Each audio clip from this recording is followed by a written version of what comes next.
And you've just heard Kintsugi by Little Acres, which is from their EP Wait. And I am delighted to be joined by Rachel Lightbody, Cariss Crosbie, and Emilie Boyd, who are Little Acres. Hello, everyone. Woo! Hello. Hi. Hello.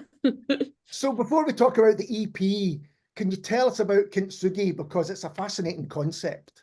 So kintsugi is the Japanese art or practice of finding, for example, in Japanese practice, it's say a vase has smashed.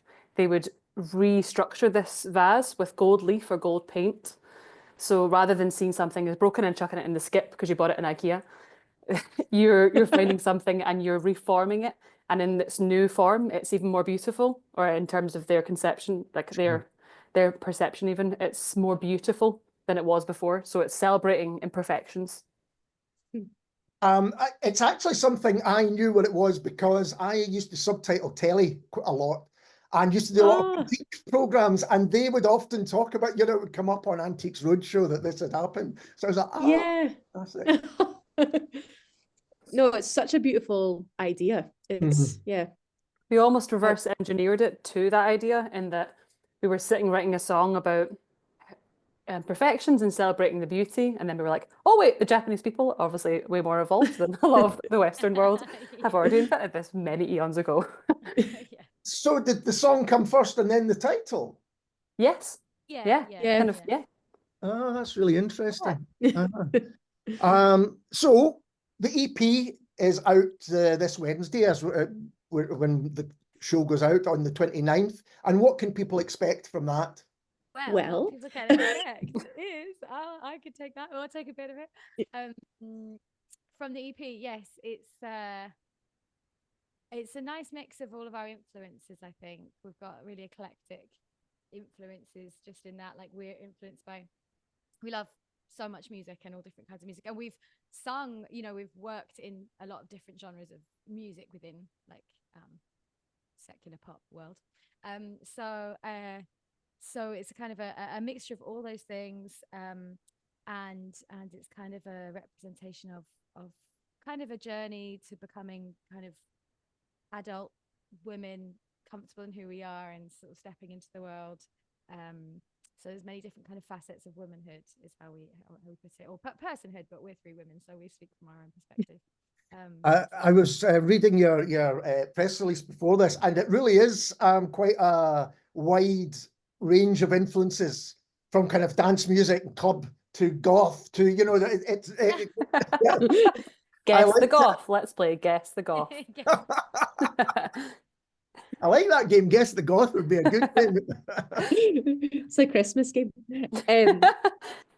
I think that's something that has drawn us all to each other, I think, though, because we're all singers, but we're all singers that have interests in lots of different areas of music. That's what kind of wove us together. So I think our musical interests have actually brought us closer together, if that makes sense. And well, it'd be good to discuss or find out how you did all come together. How did Little Acres come to be?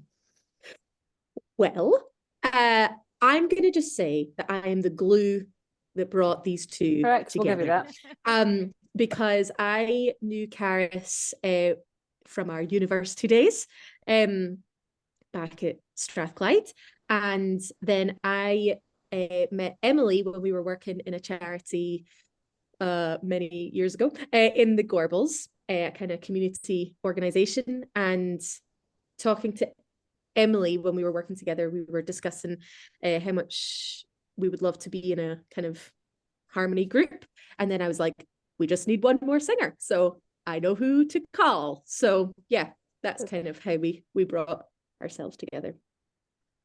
And is this your debut EP? Is that right? Yeah. Actually, that surprised me a bit, because you've been, I'm not going to say you've been around for a long time, but we have. We're old. Ancient. We are old. It's definitely taken us a long time to get to this place. We started off just getting together because we loved harmony singing. Yeah. And we wanted to just sing together.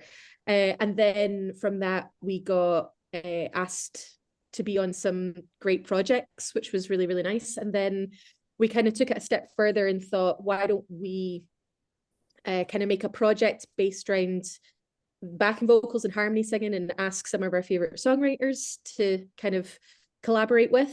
And then from that, we kind of got ourselves into a position where we had an itch where we just wanted to write our own original material after being surrounded by all these amazing songwriters. And so that's where we were like, well, it's time. We're old, but it's time. As much as it's taken a long time for us to write this, and it's crazy that this many years into our career as a group, this is our debut EP. I feel strangely calm and confident about it. I think because of that, it's shaken off a lot of the jitters I might have had if it was something we just kind of chucked together. I feel really proud of it. I think because we've taken all these years to cultivate just what we want to sound like. Yeah, we have recorded, you know, we have written some original things. We kind of did like 4 standalone singles, actually over sort of the pandemic time, and recorded that with a friend in Joe Rattray, who's our bass player, in his studio. We were kind of all just experimenting a bit. He was experimenting with production and things, and we were experimenting with songwriting. So we released those, but like we say, they were kind of 4 standalone, just fun singles, really. Yeah. And then that's obviously also helped to but our most recent one was in 2021. I think we released it in January 2021. So you know, then so kind of projects come along and things happen, and we've kind of been steadily working really all that time, but and then really made the time and space to do this last year, and finish sort of lots of fragments of songs that we had, and kind of really just craft like a one piece of work, which is the EP. Because I think when I did consider that this was the debut, actually I wasn't that surprised, because you always seem to be working. Yeah. You know, you are busy people in terms of your own work, but you know, I've seen you on stage with many different bands over the years and different musicians and stuff. So it must be a joy to kind of do your own material in that sense. Yeah, it's amazing. It's a bit of getting used to as well, because I think we're always so used to being kind of told what to do, and we fit into that role very well. Like yes, we will sing BBs, not a problem. And then when the role is reversed, we're like, uh-oh, we're the ones calling the shots. But it's been like a total wonderful learning curve for us all, I think, as a band. I also think that I don't know where we would have been without Nova Sound, who produced the album, in terms of really pushing us to say, this is your project, you decide, you do it how you want it, and just reinforcing us taking control over the situation. I think they were just couldn't have done it. They're incredible, Nova Sound. So is that the case of that's the studio, and they said, we're going to produce this, but it's going to be your record? Yeah, so I guess it's always a bit of a collaboration. So they had a lot of they just really helped to shape the sound for sure, and help us to kind of edit and craft and refine, really. You know, we came to them with the songs finished, and then they refined things with us, and through a lot of comments. We had a lot of big meetings where we listened to everything, we talked a lot, we had a lot of references, and then obviously instrumental parts that were missing and things, we sort of conceived of those ideas together and brought that then to the band. So the band kind of got a mostly finished product. And we mentioned that the EP is coming out on the 29th. You're also launching it at the Glad Cafe as part of Celtic Connections that night, and I believe it's sold out. That must be an exciting feeling that that's coming up, and that it's sold. Exciting. It's really unexpected, to be honest. I mean, I don't know. It's lovely. It's lovely. We kind of, but also a lot of our friends and family were like, oh, I hadn't bought a ticket yet. They're not getting in. Well, yeah. We're like, we didn't think it'd sell out. And my dad had bought travel tickets to come up here, but they haven't got a ticket for the gig, so we're gonna have to somehow get them in. It'll be fine. No shows, I'm sure. But it doesn't surprise me. I was talking about what people might be seeing at this year's Celtic Connections, and you know, your name came up a lot. People are really excited, I think, to see you do this. Yeah, absolutely. Wow. That's amazing. Thank you so much for telling us that. That's you never know really, and also because we don't we love just working here. Do you know what I mean? We're not looking for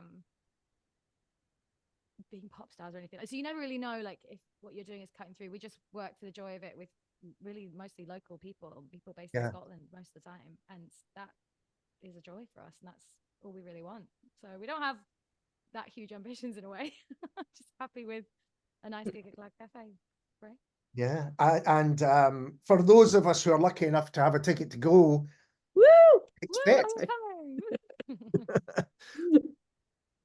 What's the show going to be like? What can we expect? Is it going to be, I guess, without giving away anything you don't want to give away? I think we're trying to cultivate a bit of a journey.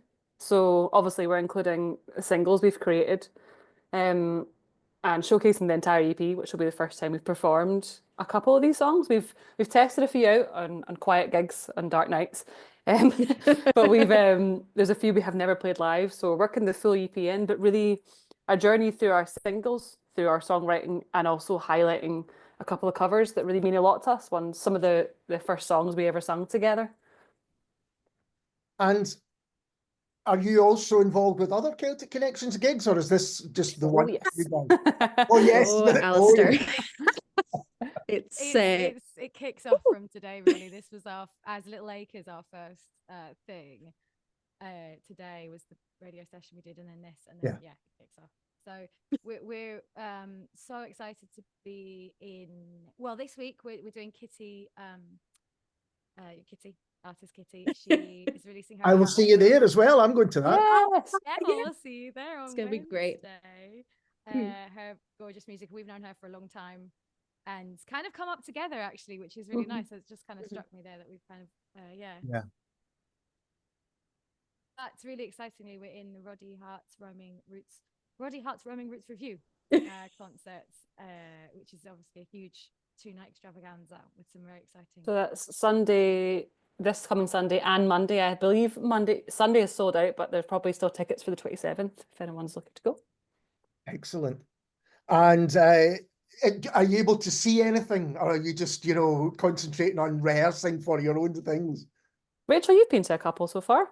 Yeah, I love Celtic. And if you don't get to February feeling like you've been hit by a bus, then you've not done it right.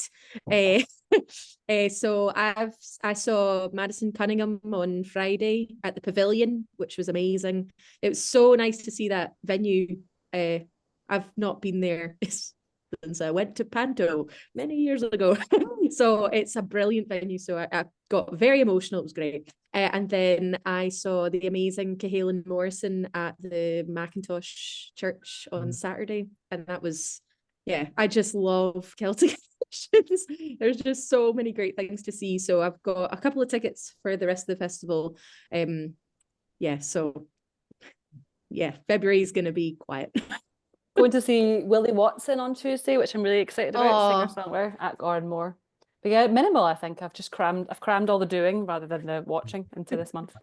There's still time. Don't worry. We've only just begun. And Emilie, you mentioned a radio recording there. Can you tell us a bit about that? Because I guess people will be able to listen back to it. Yes, BBC Sounds. We've just done it. So it was it's called the Arts Mix with Len Penny. Oh yes. And so with the incredible, our good friend Laura Jane Wilkie as well. She was performing her stuff and we were doing a song as well, and a nice little interview with a lovely audience. So that's a lovely Key Sessions thing. It's such a nice gig. And so people will be able to catch up with that on BBC Sounds, I guess. Yes. Yeah. So looking, if you can, and if you even want to, beyond Celtic Connections and the launch of everything, are you busy for the rest of 25? That sounds like a silly question. Of course you are. Can you tell us a little bit about what you're doing in 2025? Oh, Alistair, we don't even know what we're doing tomorrow. I think, I think we haven't been able to look. We definitely have the motto of one day at a time right now. So I think after Celtic is done, it will be a nice time for ourselves to kind of regroup. You know, we've birthed this little EP into the world, and for our own project to see what we want to kind of do next. And then in terms of backing vocal work, I'm sure there will be some fun things coming up. But girls, can you think of anything? I mean, just to be honest, just start like the second we get this EP launch out the way, it's sitting down and just planning out actually regularly gigging. So watch this space for us actually promoting regular gigs, because that's what would be a wonderful thing for us, I think, is to build up to this, isn't it? And then it's, but I mean, you know, from now it's application to festival season. So yeah, I think the summer will be lovely with festivals and things. And we've mentioned the launch gig, but are you going to do other gigs to promote the EP, or is it kind of one-off? Yeah, we haven't got anything else just now, but we did a gig in November there to kind of promote the single and the launch, and then offers, flood them in. Anyone needs to let us know. Yeah, we'll have a look, I think, at our diaries and things like that. But yeah, we're planning to definitely gig this EP and really milk it, make the most of it this year for however long it lasts. Well, if you let me know the dates when you have them, I will pass them to everyone. Absolutely. And in a moment, we're about to hear We Were Told Many Things. And before we do, can you tell us a little bit about that track? I don't know who wants to answer that first. We Were Told Many Things is a reflection on kind of how it feels to grow up as a young woman, and the different things you're kind of told will happen or should happen or are or aren't possible for you. And then when you get to a place where you're an adult and you realize those things aren't necessarily true, and you can kind of make your own way. So that's what basically that means. We were told many things. You kind of all innocent and great as you're a child. It's kind of a journey as well through growing up. So the first verse is kind of about being a child, and the second verse growing up, and the third verse it's kind of ends with we're still waiting for certain things that we wanted or were promised or we want to change. I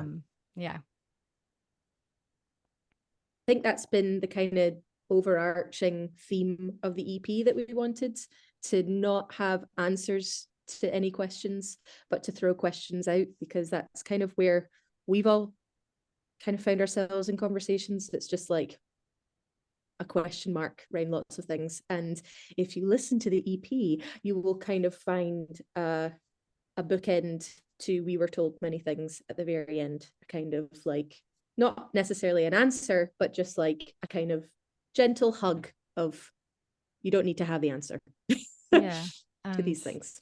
Sometimes it's about waiting to become an adult, waiting to be older, waiting to but in a good way, you know. It's kind of it's okay. The world exactly, everything's okay. So there's We Were Told Many Things ends with the phrase we're still waiting, and then the last song on our EP is called Wait. So balance. Well, we're just doing lots of floating around here. Just lots. Well, we're going to hear that right now. But before I go, thank you so much for taking the time to talk to me. I really do appreciate it. Thank you. And this is Little Acres, and We Were Told Many Things.